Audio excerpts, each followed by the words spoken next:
Stars, I'm a fool for your love.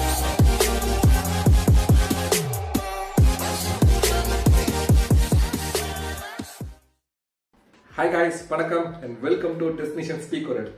இன்னைக்கு வீடியோவில் நம்ம எதை பற்றி பார்க்க போகிறோம் அப்படின்னு பார்த்தீங்கன்னா பேங்காங் டு லே எப்படி போகலாம், இல்லை லே டு பேங்காங் டைரெக்டாக வரீங்களா, எப்படி வரலாம், என்ன ரூட் யூஸ் பண்ணுவீங்க, அதுக்கு எவ்வளோ டூரேஷன் ஆகும், போகிற வழியில் என்னென்ன சைட் சீன்ஸ்லாம் பண்ணலாம், இது எல்லாமே பற்றி தான் நீங்கள் பார்க்க போகிறோம். அண்ட் கமெண்ட் காய்ஸ் வீடியோக்குள்ளே போகலாம்.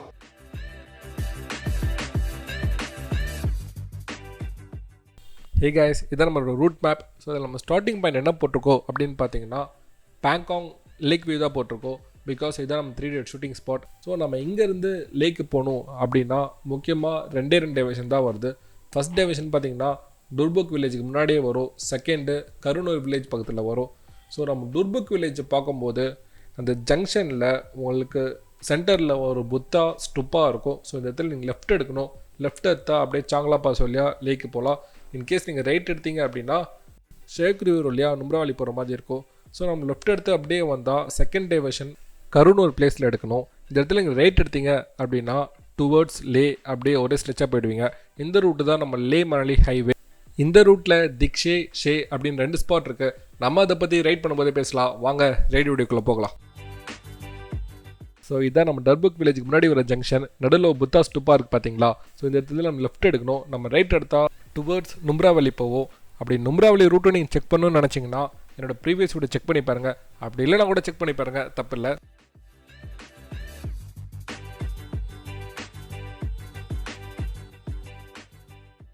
இந்த ரூட்டு நார்மலாக ஆகஸ்ட்டு செப்டம்பரில் கொஞ்சம் ட்ரையாக தான் இருக்கும். மற்றபடி நீங்கள் ஜூன்லாம் வந்தீங்கன்னா செம்ம ஸ்னோவாக இருக்கும். நம்ம ஓட்டுறதே ரொம்ப கஷ்டமாக இருக்கும். பட் இந்த ரோடை முடிஞ்சளவுக்கு பெர்ஃபெக்டாக வச்சுக்கணும்னு சொல்லிட்டு நம்ம ப்ரோ டீமும் சரி, இங்கே இருக்க வேலை செய்கிறவங்களும் சரி ரொம்ப கஷ்டப்படுறாங்க.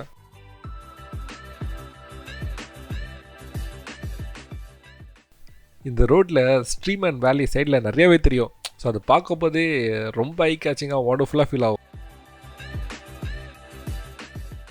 வந்துட்டோங்க ஆஃப் ரோட் பேஸுக்கு. உங்களுக்கு சாங்லாலேருந்து ஒரு 15 கிலோமீட்டர்ஸ் ரேடியஸ்க்கு உங்களுக்கு ரோட் ரொம்பவே ஒஸ்ட்டாக இருக்கும். பட் இதுதான் வந்து நம்மளுக்கு பர்ஃபெக்ட் பிளேஸ் அட்வென்ச்சராக என்ஜாய் பண்ணுறதுக்கு. ஸோ இந்த ரூட்டில் பிளான் பண்ணுறீங்க அப்படின்னா கரெக்டான ரைடிங் கியர்ஸ் அண்ட் கரெக்டான ஹெல்மெட் போட்டு வேறு லெவலில் ஃபன் பண்ணுங்கள். கண்டிப்பாக என்ஜாய் பண்ணுவீங்க. சரி, சாங்லா பாஸ் சொல்லிட்டு இருக்கே, அப்படி சாங்லா பாஸில் என்ன தான் இருக்குது அப்படின்னு கேட்டிங்கன்னா, சாங்லா பாஸ் வந்து சில பேர் செகண்ட் ஹையஸ்ட் மோட்டரபிள் பாஸ்ன்னு சொல்கிறாங்க, சில பேர் தேர்ட் ஹையஸ்ட் மோட்டரபிள் பாஸ்ன்னு சொல்கிறாங்க. பட் இந்த ரூட் உங்களுக்கு செம்ம ஃபன்னாக இருக்கும், செம்ம கோல்டாக இருக்கும். நீங்கள் இதே ஜூன்லாம் வந்தீங்க அப்படின்னா இந்த ரூட்டு ஃபுல்லாகவே ஸ்னோவாக வேறு லெவலில் என்ஜாய் பண்ணுவீங்க. பட் சம்டைம்ஸ் இந்த ரூட் வந்து க்ளோஸாக இருக்கும் சான்ஸ் இருக்குது.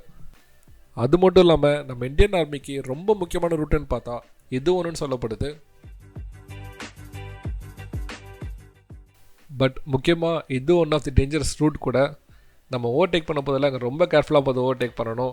அது மட்டும் இல்லாமல் நீங்கள் இந்த ரூட்டை பார்த்தாலே தெரியும், ஃபுல்லாக ஓப்பன் கிளிஃப் தான் இருக்கும்.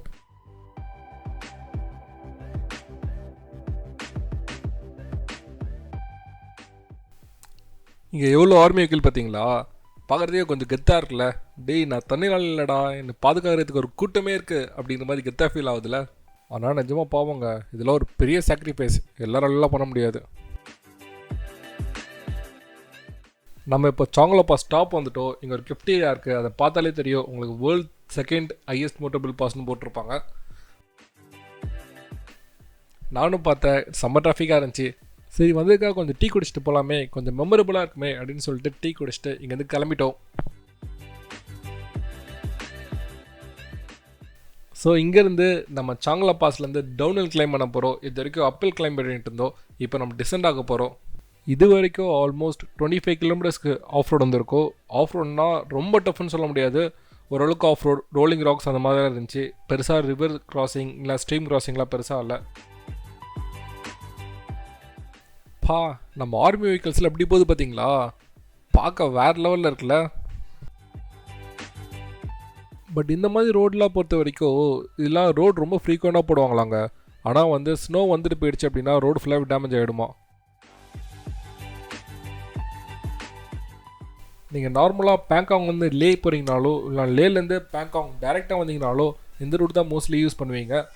ஆன் தி வேல ஏதாவது சைட் சீயிங் பண்ணணும்னு நீங்கள் ஆசைப்பட்டீங்க அப்படின்னா 2 சைட் சீயிங் இருக்குது. முக்கியமானது ஒன்று திக்ஸே மொனாஸ்ட்ரி, இன்னொன்று ஷே பேலஸ்ன்னு சொல்கிறாங்க. அக்ஷய மொனாஸ்ட்ரி வந்து 15th centuryல கட்டப்பட்டதுன்னு சொல்கிறாங்க. அது மட்டும் இல்லாமல் நீங்கள் பைக்கில் போகிறீங்க இல்லை காரில் போகிறீங்கன்னா ஸ்ட்ரெயிட்டாக மேலே போயிடலாம். ஷே பேலஸ் பார்த்தீங்கன்னா அது 10th centuryல கட்டப்பட்டதுன்னு சொல்கிறாங்க. அது மட்டும் இல்லாமல் செகண்ட் லார்ஜஸ்ட் புத்தா ஸ்டாச்சு அங்கே இருக்குன்னு சொல்கிறாங்க. ஆனால் அது 2 பிளேஸும் செம்ம பீஸ்ஃபுல்லாக இருக்கும். நீங்கள் போனால் கண்டிப்பாக என்ஜாய் பண்ணுவீங்க.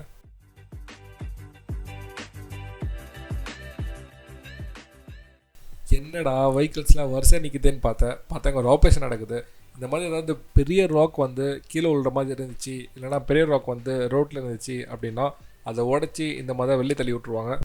ஸோ இதுக்காக தான் முக்கியமான லே லடாக் ட்ரிப்லாம் பண்ணும்போது ரொம்ப சீக்கிரமாக ஒரு பிளேஸ்லேருந்து கிளம்பிட்டா ரொம்ப பெஸ்ட்டு. ஏன்னா லேட் ஆகிடுச்சு அப்படின்னா இந்த இடத்துல உங்களுக்கு லைட்ஸ் ஒன்றுமே இருக்காது. நீங்கள் கஷ்டப்பட்டு ஹெட்லைட் மட்டும் வச்சு போகிற மாதிரி இருக்கும். ஸோ சீக்கிரமாக கிளம்பிட்டிங்கன்னா சீக்கிரமாக ரீச் ஆகிடுவீங்க. அதுதான் நம்மளுக்கு பெஸ்ட்டு.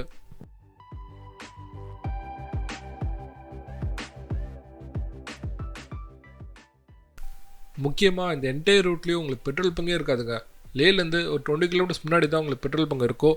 அது மட்டும் இல்லாமல் பேங்காங்கும் பெட்ரோல் பங்கு இருக்காது. நீங்கள் இன்கேஸ் நும்ராலேருந்து வரீங்கன்னா நும்ராவில் பெட்ரோல் ஃபில் பண்ணியிருக்கணும், இல்லைனா லேலேருந்து வரீங்கன்னா லேல பெட்ரோல் ஃபில் பண்ணியிருக்கணும். என்னடா இவ்வளோ பெருசாக டிராஃபிக் இருக்கு அப்படின்னு பார்த்தா அங்கே ஒரு ராக் கொண்டு ஓடிட்டு இருந்துச்சு. அதுக்கப்புறம் தெரிஞ்சிச்சு நம்ம ஜேசிபி பையன் வந்து எல்லாத்தையும் க்ளீன் பண்ணிகிட்ருக்கா. இங்கே ஏதோ லேண்ட்ஸ்லைட் ஆகிருக்கு போல். ஸோ அட்லீஸ்ட் 1 or 2 hours எடுக்கும். அதனால் நீங்கள் எங்கேருந்து கிளம்பிங்கனாலும் கொஞ்சம் சீக்கிரமாக கிளம்பிட்டிங்கன்னா இங்கே ரொம்ப பெஸ்ட்டு. நம்ம ஆல்மோஸ்ட் ஒரு 2 hours கிட்ட வெயிட் பண்ணோம். 2 hours கிட்ட வெயிட் பண்ணி அதுக்கப்புறம் ரோடெலாம் கிளியர் பண்ணி அமுச்சு விட்டாங்க. ஸோ இன்னும் நம்மளுக்கு கரு வில்லேஜுக்கு போகிறதுக்கு ஒரு 10 kilometers தான் இருக்குது. ஸோ நம்ம ஈஸியாக போயிடலாம். ஸோ இதோட நான் கிளம்புறேன். இந்த வீடியோ பிடிச்சிச்சுன்னா லைக் பண்ணுங்கள், ஷேர் பண்ணுங்கள், கமெண்ட் பண்ணுங்கள். ஏதாவது ஃபீட்பேக் இருந்தால் கூட அதையும் ட்ராப் பண்ணுங்கள். நான் ஒரு குட்டி ஷார்ட் சம்மரி போட்டு இங்கேருந்து கிளம்பிடுறேன். Take care, bye, see you.